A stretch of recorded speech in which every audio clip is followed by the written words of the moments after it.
Hey guys, Paul from Ashen. It is New Comic Book Day for the week of July 24th, and we're going to get started right now. This episode brought to you by shirts. Still? You still need them. Right? Some people, it's encouraged. Yes. So we encourage you to buy one. See how I did that? Okay. We're getting started. Did you not do that? That was awful. I do want to do that. All right, then it's just awful. I'm not saying it's not great. Okay. It is what it is. Oh, I hate it when people say that. Whenever somebody says that, it's just confirming that whatever it is shitty. I'm not saying it wasn't. So yes, it was confirming your suspicions about it not being good, I guess. But the shirts are good. Get one. Hey guys, Tim from Capes and Scowls. And gotta accentuate. Oh, we pander. We do. Hey, Australia. Australia. How are you? I would butcher that accent. Oof. Don't do it. No, I won't do it. Don't try. I know. I know my limitations. They are great and many. My reviews are not brought to you by shirts, just in case you were wondering. Paul's shirts, I'm skins, just so you know. We play football later. Okay. You just undid everything? Mm-hmm. Just called an audible right there in the middle? That's right. Okay. I'm going to do my thing. Okay. Okay. Time to talk about the trades. We've got a bunch. I've got Miles Morales, Spider-Man. These are these condensed versions. I don't want to say young reader, but they are condensed, kind of geared towards maybe like a younger to teen crowd that saw Spider-Verse and they're like, I gotta know more about these characters. So this is a good jumping on point if you're new to Miles Morales. We've got Tonta. This is a Love and Rockets spin-off hardcover book. It's questionable if you would kill a man with this, but it's in the wheelhouse. We've got Batman Beyond, The Final Joke. This is actually volume 5. I did review an issue out of this trade, and it was fantastic, so I would be interested in checking this out. We have Black Panther, volume 7, Space Panther. We love Space Panther, right? We do not. We do not? No. We don't love it. Savage Sword of Conan. I do love this. This was a really good read. Jerry Dugan. Good stuff. We got Sonic the Hedgehog. This collects issues 9 through 12. I like that they kind of release them just as kind of like these condensed trades. I like how Sonic gets released. It's very much plotted out to be like, this is a storyline. You could ignore everything else if you want. Self-Made, Volume 1. This one is 1 through 6 plus some supplementary material. This one's pretty thick. Pretty good value there on that one. Did you read that one? I don't remember. I think you did. It's kind of like Westworldy? Maybe, yeah. Paul read it. It's like Westworld. He loved it. Hellblazer, Volume 21. Holy crap. Is this the last one? It's got to be close. It covers issues 239 to 249. If you'd ever read the old Hellblazer, it's really fantastic. It's a lot of volumes, clearly, but it's great. We got World War Hulk. This just got re-released. If you haven't been able to find it at your comic shop, it's probably why. They took it away, and now you got this version. It's a good storyline. Read Planet Hulk first. We got House of Whispers. This is the Sandman universe. All of these books have been coming out with their #1 trades as of late. This one looks really great. I'm a little lukewarm on the gaming universe stuff. Oh, and of course, last but not least, we got Mars Attacks by my boy, Kyle Starks. Mars Attacks was a lot of fun. I think I reviewed most every issue. And, I mean, it's just a really heartfelt and silly at the same time story. I think a lot of people need to read this. You shouldn't have slept on this one. First up, we have Swordmaster, issue number 1. I believe this is another one of the Agents of Atlas, with a backstory with Shang-Chi, who everybody knows who it is now, thanks to Comic-Con. But the art on this first story is amazing. It follows the same thing as Arrow, where it's a very anime feel to the style, basically giving you the backstory of the character, because everybody was tossed into Agents of Atlas and you didn't really get an understanding of who each character was. And then it gives you an updated version of it with much more of a comic book style. And again, same thing with Arrow. Had that been the art throughout the entire thing, I wouldn't have had any kind of problems with it. But because of the anime style of the first issue, the second part of the story just felt a little flat. But it was still a good story. The art was great for what it is. It's just, like I said, I preferred the first issue's art. But definitely pick this one up. It's going to be a fun read. I'm really interested in seeing these new tie-ins and these new characters that we really didn't get a chance to explore because of the War of the Realms. So, pick it up. All right, first up I got Star Pig, #1 from IDW. I know nothing about this going in. I picked it because it's called Star Pig, and that's enough for me. Basically, it's about a young girl going to space camp, which literally means going to a camp that is in space. The ship hits some asteroid that they don't see coming, and basically everyone dies, except for this girl, Vess, who is sucked into a space pig, which I don't believe is the technical term, but I've forgotten the technical term. It is a telepathic alien that keeps her alive inside of its body, and I won't say, like, a lot doesn't happen in this issue. It doesn't set up the world super well, but it's not trying to. What it does do super well is you know everything you need to know about these characters almost instantly. There's not a ton of them that survive this asteroid attack, but you know everything you need to know about these characters, and you're just ready to go forward from there. So really good work on this one. It's a weird one, but I mean, Star Pig. How could you go wrong? Star Pig. Next we have Archie, issue number 706, Archie and Sabrina, issue number 2. This is a fun read. Nick Spencer has been doing a fantastic job. He's quickly becoming one of my favorite authors. Right up there with Tom King, just because of the work that he's done on Amazing Spider-Man. But he does a great job on Archie too. This is the backstory. This is how summer started for Archie and summer started for Sabrina, and how they came to be a couple. And this is the very beginning of that story. The art is awesome. Nick Spencer and Mariko Tamaki did a great job with the script on this. For those who don't know Mariko Tamaki, she also did Supergirl Being Super, as well as a couple other books. So her writing style is different than what you would typically imagine from a comic book, but it lends itself very well to the Archie storyline. So grab it. All right, next up, I also read Archie. What? I did it too. I read Archie versus Predator 2. Oh, that's a way different one than mine. It's so different from yours. You should have read Archie versus Predator 1, but if you did not, they fill you in enough with what had happened. Essentially, everybody in Riverdale dead. They all dead. Everybody dead. Big old bad predator came and killed everybody.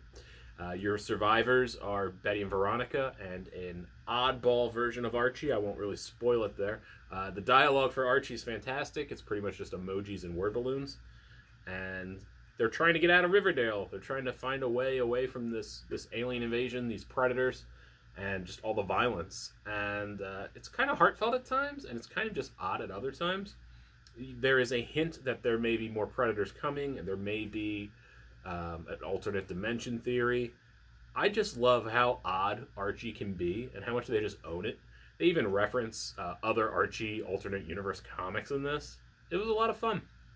So if you're a fan of Archie, this might surprise you, but if you're a fan of Predator, I think you'll really dig it, because it's odd. It's a weird thing, but it's so much fun. So I would recommend it. And the art in this one is not super cartoony. It is not that typical Archie light and happy style. It is dark, and it is grim. And I like it. Up next, we have Batman, Curse of the White Knight. I love this book. I loved the first Batman White Knight, which was basically the story of the Joker becoming sane and becoming the savior of Gotham, as a result taking down Batman. This is the continuation of that story, whereas the Joker is now firmly in possession of his body again and is very upset about the things that Napier did to fix Gotham when he spent his entire life breaking Gotham. So this is him going about putting the final nail in the coffin of Gotham's history and unleashing a horror that he believes Batman cannot fix. Whereas Batman is now, with the revelation of what happened in White Knight, is kind of coming to terms with his new reality, and how Gotham doesn't necessarily look at him as a savior, but more of a pariah. And I really love these Elseworld tales from DC. I believe, for me at least, any of these out of continuity stories are just phenomenal to read, because you get the freedom to do a lot more than you typically would with these characters. But not my pick of the week, surprisingly. Paul, it's time for my pick of the week. Are you Are you excited? I'm definitely excited. How excited? I don't know. Okay. Well, you'll be excited because it's Jane Foster Valkyrie. Whoa, I was not expecting that, actually. No? What were you expecting? I don't know. Just anything but that. Well, surprise! It's Jane Foster Valkyrie. This is taking place after the fallout of War of the Realms, and Jane Foster no longer Thor, as you may know, but now she's Valkyrie, and this is a very good start to her arc, where it explains how being Thor is one thing and being Valkyrie is quite another, and she has a whole new skill set of power she has to get used to. She fights some Z-list villains at the beginning, which is a lot of fun. And basically, she is trying to recover the Dragon Fang, which is this big old sword that got lost during the events of War of the Realms. Like I said, Z-list characters have some Asgardian weaponry. Maybe it was some troll weaponry. They got some weaponry they shouldn't have. And they are committing crimes, and they're just way too powerful for Z-listers. So Jane Foster takes them on. She's also trying to balance her personal life and still be a doctor. She even has a great line about how the hell does Spider-Man do this. And the whole time there's a villain working in the shadows trying to recover this Dragon Fang. The villain does get revealed at the end and is absolutely not what you were expecting. I popped pretty good for the reveal. I'm not going to spoil it here, but check it out. I think you'll enjoy it.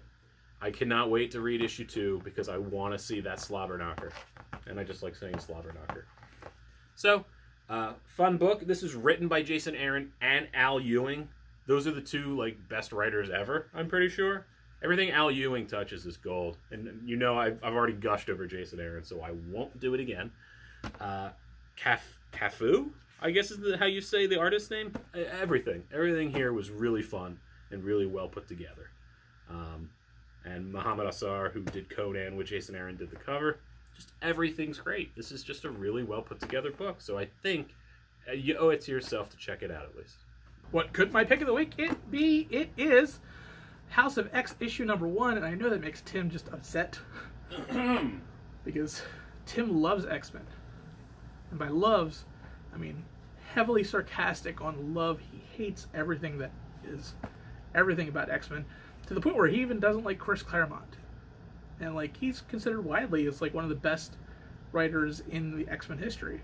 He just doesn't like it. We're just going to have to do another whole video on how I feel about the X-Men. Because you're twisting it, man. You're twisting it. How's he twisting it? You hate the X-Men. Yeah, I do. Where's the I don't hate Claremont. You said you do not like Claremont. You thought he was Hate overrated. and do not like, or do not care for, are two very different things. Okay, fine. I love Hickman. Okay, well, you might like X-Men. Probably House of X. You probably won. You wouldn't. Well, here's the thing. This is a very ambitious book. It's a dense book. It's a dense read because I haven't been paying attention to what's going on. However, for those of you who have not been listening to the X-Men, Charles Xavier died half a decade ago, somewhere around there, during, I believe, the Phoenix Saga, or the Phoenix 5. X-Men versus Avengers, where Cyclops basically killed Xavier. As you do. As you do, yeah. Kind of thing. And then recently in the new something X-Men, I can't remember which adjective they use. I think it's amazing, or it might be, it's some... Astonishing? Astonishing, there we go. Astonishing X-Men. Charles Xavier was brought back to life in a new body. He has been busy and has now created a new nation state for all mutant kind. And this is basically the beginning of his manifesto, telling the world that there is not going to be a war, there's not going to be anything going on. He already won. The X-Men have won. All mutants have won. And rather than doing what humans have always worried about the X-Men doing, that's basically just taking over the world, they said, well, we already took over the world, but we're just going to take this one section. You can have the rest of it. Just leave us alone so we don't have to kill you all. And it's a very interesting read. I'm actually very excited to see where this goes, and the plethora of new titles that are coming with it, which I'm not necessarily excited for because, man, there's going to be a lot of them. I think there's like 7 different titles, and that could be a lot of reading, but some of them I'm definitely interested in. And this book, although I'm not a fan of the $5.99 price tag on it, was an interesting read. Again, it was very dense. The art was fantastic, and we really did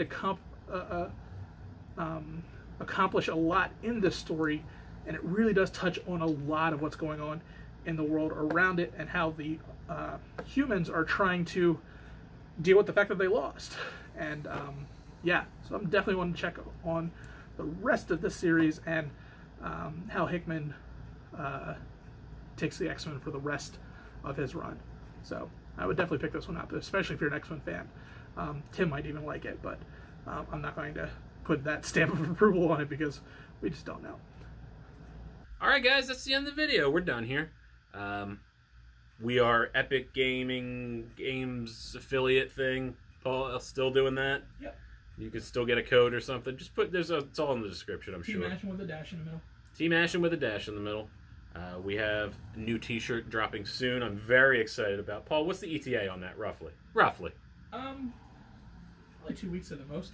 Like 2 weeks, we're going to have maybe my favorite shirt. I might just have to wear it all the time. On these Well, it'll be a reviews. little bit longer before we get the shirt, but Oh. the design that's of the no shirt fun. should be done within the next week or two. Man, so this is a really early spoiler for you. Yeah, it's building up. This is called promotion. Promotion? Yeah. Oh, I have a podcast, Games and Scowls. Go watch that. Go listen to it. It's a lot of fun. I talk to people. I yell at people. It's fantastic. Yeah, that's also in the description. Whoa, it's in the description. You can go there. Yeah, I don't care. You do you. I guess that's it. I don't want to plug anything else. What do you want to... You good? That's pretty much it. Can we take it home now? We've been loving the interactions. Oh, yeah. Good People, and you've bad. been... Oh, I don't care. You're like, hey, I hate that guy in the green. Hey, I do too. I have to live in here. It's terrible. Don't laugh. I go home and drink every night. It's terrible. I'll be dead before you know it. Don't worry about it. It'll have new hosts. Yeah, well, they won't be as good as me. No, it'll probably be like Al. Nah, not as good as me. No.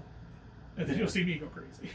Well, you know, I'll probably either drink myself to death or die of cancer again or I don't something. know if I want to do this without you. Aw, that's beautiful, buddy. Yeah. I barely want to do it with you, so I don't know how we're doing You this. have to turn. I was doing something nice, Well, this and was- then you turned on me. I know. I No can't. reason. I can't have that. None. I can't have that. That we were having a moment Look. where it was like true friendship, those- and then you were just like, nope, gotta shit on that. Yeah, well, you know, they said in the comments they like our love-hate relationship. No, they like our banter. They don't like you hurting me. I don't know. Let me know in the comments if you like it when I hurt Paul. It's not intentional. It is malicious. It is. It's not. It's not. Can it be unintentional and malicious at the same time? I don't think it can. It sure can. Yeah. I'm pretty sure malice is an intent. Well, there's just a lot of venom in it. It looks like malice. It's fine. He's fine. We're going to hug it out. Don't worry about it, people. I know you're worried. Don't worry about it. I'm gonna go now. Can we leave? Can we stop? Yeah.